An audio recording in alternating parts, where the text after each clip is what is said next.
All right, I've got some quick thoughts on Blind Bartimaeus and what he has to do with our relationship with Jesus. Over the weekend, I read the Gospel of Mark, and I realized that Bartimaeus plays a bigger role in the gospel narrative than I had thought before. Bartimaeus' healing is different, but to understand that, we've got to understand what's going on with healings earlier in the Gospels. At the end of chapter 7, Jesus heals a deaf man by saying, "Be open," and then his ears can hear.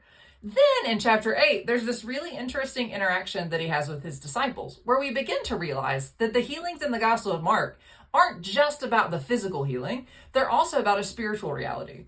The disciples don't have faith that Jesus can act miraculously to feed people, which is very funny because he had just done it. And he rebukes them, saying, "Having eyes, do you not see? And having ears, do you not hear?" I'm like, didn't he just heal a guy who had ears and couldn't hear? Yeah, he sure did. And immediately after that, he heals a guy who has eyes but cannot see. In this healing, though, in the middle of chapter 8, there's this really weird interaction where he heals him partially. There's like a healing, and then the guy's like, "Oh, the men are like trees," and that was really weird. And so then he heals him completely, and he can see clearly. That's interesting. What is that? Maybe there's something spiritual happening there. For sure, because what comes next, Peter does the same thing in spiritual realities.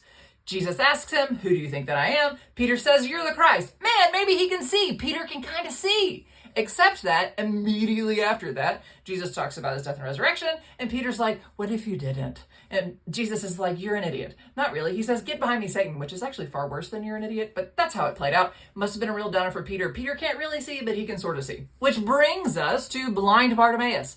Bartimaeus' healing is very different because Bartimaeus begins with a statement of faith. "Have mercy on me, son of David," he says. In other words, I know who you are. You're the Messiah. You're the son of David. He gets it right. Before he can see physically, Bartimaeus can already see spiritually.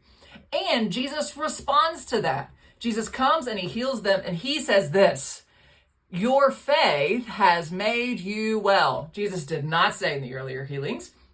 He only said it to Bartimaeus because Bartimaeus is a picture for us. Having seen Jesus as he is and cried out for mercy by faith in him, who we already believe is the Christ, he responds and he comes to us to heal us of our infirmities. Those infirmities could be physical, but oftentimes they're emotional, they're experiences of life, and most importantly, they're spiritual. We're dead. We need him to raise us to new life. And he does that by grace through faith. Not because our faith is amazing, but because we placed our faith in someone who is incredible, who has all power over all things. When we respond to him as he is, he comes to us and heals us. Blind Bartimaeus is a picture of who we ought to be, crying out by faith and seeing Jesus respond, not to prove who he is,